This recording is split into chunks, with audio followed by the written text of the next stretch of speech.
Now, on page 13, we get introduced to these really ominous, not ominous, that's weird, that's wrong, these really general and hippie-ish terms. He's talking to the old woman, and said, dreams are the language of God. When he speaks in our language, I can interpret what he has said. But if he speaks in the language of the soul, it is only you who can understand. But whichever it is, I'm going to charge you for the consultation. Now, it's easy to misinterpret and to mix up the things between the language of God, language of the soul, and language of the dreams, language of the birds and the trees and the sand and the sunflowers or whatever. And ultimately, you don't.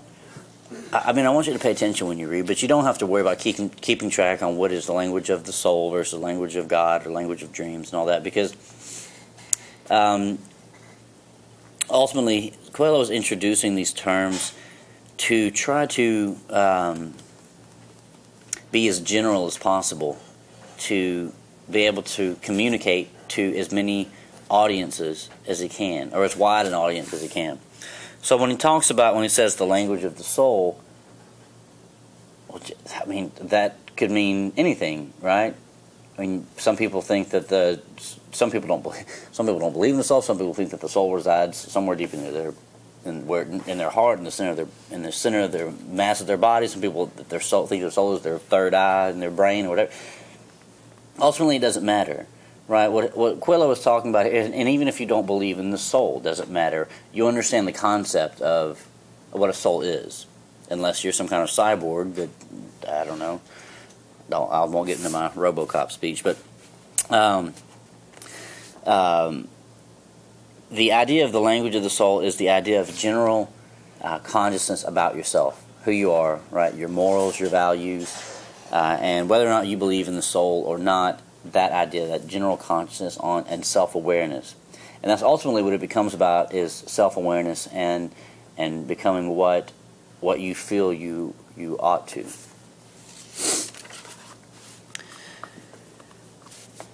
Okay, on 14, the woman is talking to him. Says, "It is a dream in the language of the world. I can interpret it, but the interpretation is very difficult. That's why I feel that I deserve part of what you find." And he has to go to the pyramids and Egypt, and let's see. Hold on, I lost it. Okay, so we've got his treasure that'll make him a rich man. And where does she say something out of a child? Where is it on here? I don't have it underlined.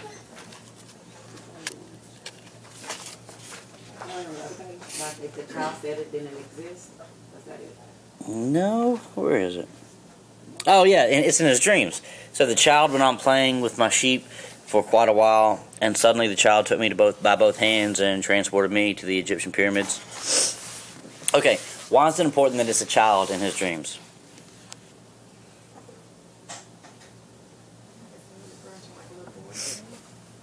But yeah, but why? But it could be. But why a child? Why not an old lady or his father or whatever? Just like a sheep, you can trust them. Well, the sheep trust, right, and a child trusts, and that's another biblical, like, hearkening to back to the Bible and saying that, you know, people should have faith like a child, or having a childlike faith, because children haven't really been. Well, first of all, she says it's a dream in the language of the world, and what marks the faith of children versus the faith of an adult is that children haven't lived in the world. They haven't encountered the world, because the world makes you. I mean, the world shatters your dreams, doesn't it? Because we're confronted with reality, and that's the idea, is that the world, once you are confronted with the realities of the world, either how to adjust your faith or how to adjust your dreams and your vision, what you hope to accomplish, and not giving up on that, versus, it's not one of those things where Coelho is trying to get you to be completely oblivious to reality, but trying to find a happy medium between pursuing your dreams or your goals or whatever you wish, and not giving up that faith versus having faith that you can fly and then going and jumping off the top of a building and believing that you can, like a child could. Having this childlike faith in a very real world. And that's why she says the dream in the language of the world, but the interpretation is very difficult because it is in the language of the world. On 16, he has here a kind of interesting or a funny kind of a side note, and we'll see these throughout the novel, where he'll just have kind of his own little lessons that he sprinkles in throughout, that they tie in with his overall worldview, but they're not. But they're kind of tangents, kind of offshoots. So it says here, everyone seems to have a clear idea of how other people should lead their lives, but none about his or her own, which seems to be very true. And that's that's a very it's a very true statement, and something to be taken away from it. But there's not much to explain. It's just one of those things where, as you're going along, like through this book, there are these little, like I said, just tangents, just little quips that he just kind of throws in here and there. Now on 16, as well, in the middle of the page, he kind of addresses the reader here in a funny way. He says he started to read the book he had bought. On the very first page, it described a burial ceremony, and the names of it, the people involved, were very difficult to pronounce. If he ever wrote a book, he thought, he would present one person at a time so that the reader wouldn't have to worry about memorizing a lot of names. Why is that funny? Because that's what he's doing. Yeah, how many names do we actually have here? How many names have we been introduced to? Santiago. Just one. Right, Santiago, and then there's Father, and then the old lady, but it's just Santiago, really. I kind of forgot his name because they don't really say it that Say it much. at all. Right, because again, it's not about the plot. That's why the plot is so simple. That's why there's not a lot of characters. It's about the plot is second to the message that he's trying to get across, which is really interesting, because this is one of the few books that is actually still a good book that people can enjoy and be entertained by, and still and have the story be secondary to the message. Most of the time, a book has to be very, very, very discreet and quiet about the fact that it's got a message behind it. That's why in literature, that's why you have literature classes where the professor will actually sit down and unpack and wade through all of the layers of disguise to get through the actual message of the story. And this one, it's just right below the surface, and you could argue that the actual message is, or that the story is secondary to the message, because the messages here are all throughout this novel, told through these short these small little increments of stories and parables. But the plot itself, the overall plot from point A to point B, and the climax and the decline, the rise and the fall, that's secondary. And it's difficult to write a book that can be as entertaining as this, and have the message still be paramount and be the first thing that to be obvious getting across. On 18, we can easily scroll, kind of blow through these pages, because he keeps on repeating the same message over and over again, just in different variations. Says, what's the world's greatest lie? The boy asked. It's this, that at a certain point in our lives, we lose control of what's happening to us, and our lives become controlled by fate. That's the world's greatest lie. That's never happened to me, the boy said. They wanted me to become a priest, but I decided to become a shepherd. Much better, because you really like to travel.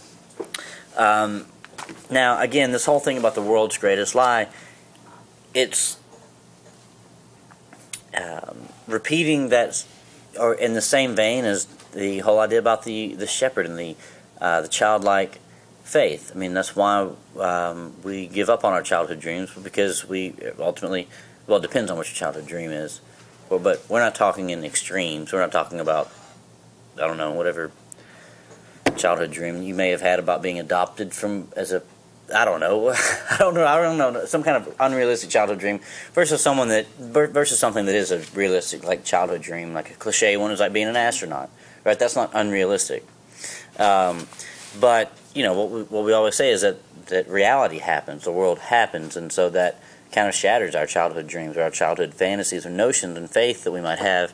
And this, again, is just a variation on that theme, which is that at a certain point in our lives, which most people would call becoming an adult, we lose control of what's happening to us, and our lives become controlled by fate. That's the world's greatest lie. And what he means here is that not literally controlled by fate, but the sense that whenever you leave that point of becoming a child and truly become an adult, and most of the time that happens through some kind of, I don't know, some kind of semi-traumatic event, and people lose, like I said, their childhood faith or dreams in this case, and they think, well, okay, well, this is not what I always thought life was going to be like. This must be the real world. I mean, that's what my father always said. Anytime something bad always happened, my dad always said, welcome to the real world, right? Well, welcome to the real world. Like, okay. And that kind of attitude, that idea, like, welcome to the real world, this is reality, this is real life, and there's nothing that you can do about it. So you might as well, and that's true, yes, this is the real world, you know, we're not children anymore, but that doesn't mean abandon what you've always, you know, hoped for, what you've always dreamed for, or what you've always had faith in, just because, you know, it doesn't mean that just because one reality exists, the other reality can't. So on 19, we're introduced to another name here. It's his name at the bottom of 19. Would anyone care to venture how you say his name?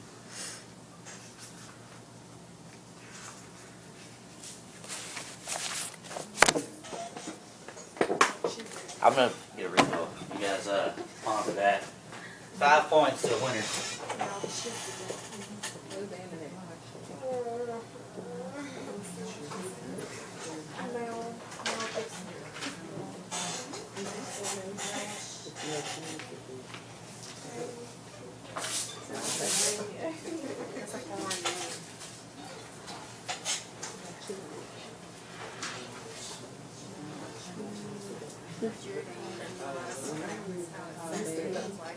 Yeah.